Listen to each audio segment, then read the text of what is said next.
안녕하세요, 향마마입니다.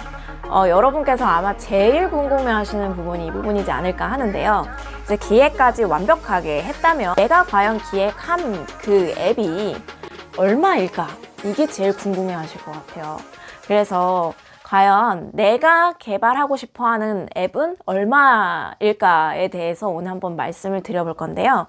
개발 회사에서 앱 개발 금액을 책정하는 방법은 첫 번째, 안드로이드 출시하느냐, 그리고 아이폰도 출시하느냐, 그리고 세 번째는 서버를 제작하는 서버 제작비가 들어갑니다.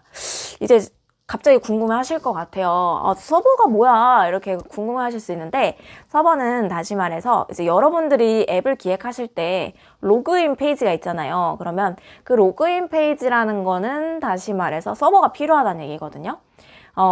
카카오톡 같은 경우에도 저희가 이제 대화를 하잖아요. 그리고 뭐 이미지도 보내고, 그리고 동영상도 보내잖아요. 그런데 이런 부분은 다 저장이 돼 있잖아요. 그래서 서버라는 거는 다 저장을 해주는 부분이라고 생각을 하시면 돼요. 모든 자료의 집합체라고 생각을 해주시면 되지 않을까 싶고요. 그래서 이제 서버 개발자도 들어가고 안드로이드 개발자, 아이폰 개발자도 이제 투입이 되는 겁니다. 여러분이 생각하셔야 될 부분이 이제 인건비겠죠.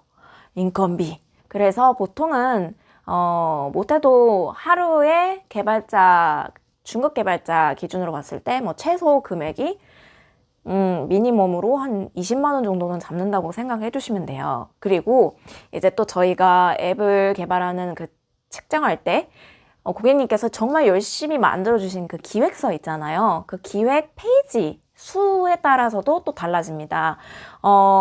분명히 또 페이지에 어떤 기능이 들어가느냐도 되게 중요하거든요. 뭐 기능이 자잘한 거면 솔직히 조금 상관은 없지만 굵직굵직한 기능들이 있어요. 뭐 채팅 기능, 푸시, 그 다음에 이제 결제 기능, 인앱 결제 기능, 뭐 이런 부분들은 그 기능 하나만 들어가서 한 페이지라고 생각을 해도 금액이 빵 하고 뛰어버리거든요. 그래서 나한테 도대체 얼마 큰 기능들이 있지? 이런 것도 조금 생각을 해보시면 좋을 것 같고, 그리고 아까 페이지를 말씀드리고 있었는데, 페이지도 이제 뭐 5페이지, 6페이지 이렇게 막 점점 늘어나잖아요. 그런데 페이지 같은 경우도 저희가 조금 간과하는 게 있어요. 뭐냐면 예를 들어서 문의글을 올리는 페이지라고 생각을 해볼게요. 그럼 문의글을 올리고 나서 끝나는 게 아니에요. 그걸 한 페이지로 작성하시는 분들이 많은데, 문의글을 올렸죠. 삭제하는 부분이 있어야 되죠. 그리고 취소하는 부분도 있어야 돼요. 뭐 여러 가지 한 페이지라고 생각을 했지만 그건 결코 한 페이지가 아니고 개발자들이 개발할 때는 2~3페이지, 4페이지까지 막 늘어나는 거예요. 그런데 페이지라는 건 다시 말해서 그 개발자들이 노동해야 되는 일수라고 생각하시면 되거든요. 그러면 내 페이지가 많으면 많을수록 막 30페이지, 40페이지 넘어간다? 이건 몇 천만 원 이상이라고 생각을 하셔야 됩니다. 네, 그쵸. 그리고 저는 이 말을 정말 꼭 하고 싶었어요. 제 영상을 점점 보시면서 이제 막 우울해지시는 분들이 계세요. 나는 결국에는 나의 이 빛나는 아이디어는 결국 나는 빛을 보지 못하고 나의 아이디어만으로 해서 끝나겠구나. 이렇게 막 생각하시는 분들이 있거든요. 왜냐면 회사들은 이제 또 정부 과제 뭐 이렇게 해서 이제 또 아이디어를 가지고 또 지원을 받을 수 있지만, 일반 개인분들이 정말 굿 아이디어를 가지시고 이제 정말 큰 뜻으로 앱을 한번 만들어 보시려고 하시는 분들도 되게 많거든요. 그런데 그분들 입장에서는 사실 개개인이 몇 천만 원씩 내가 만들어? 이게 사실 쉽진 않잖아요.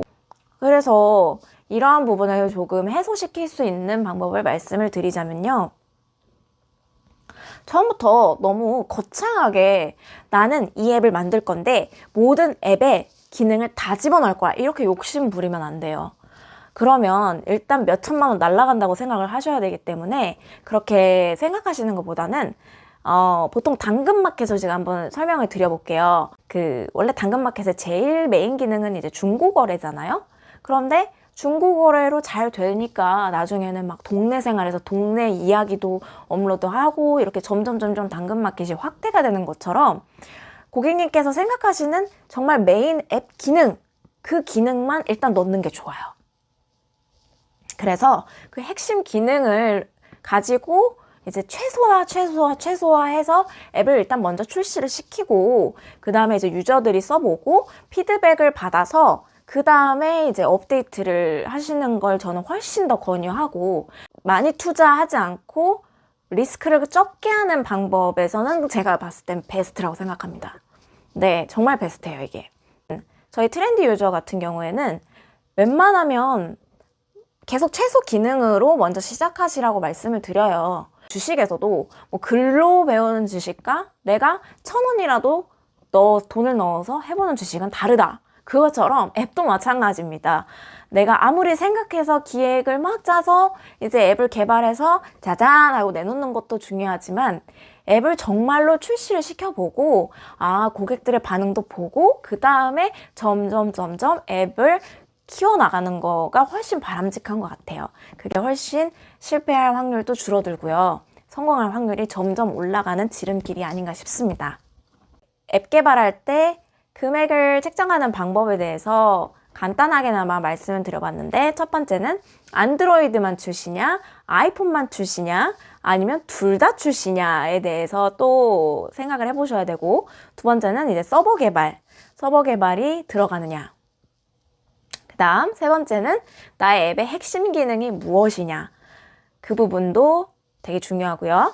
그리고 네 번째는 나의 앱 기획서의 페이지 수가 몇 페이지냐, 이렇게 생각을 해주시면 될 것 같습니다. 그리고 향마마가 추천하는 방법은 뭐였죠?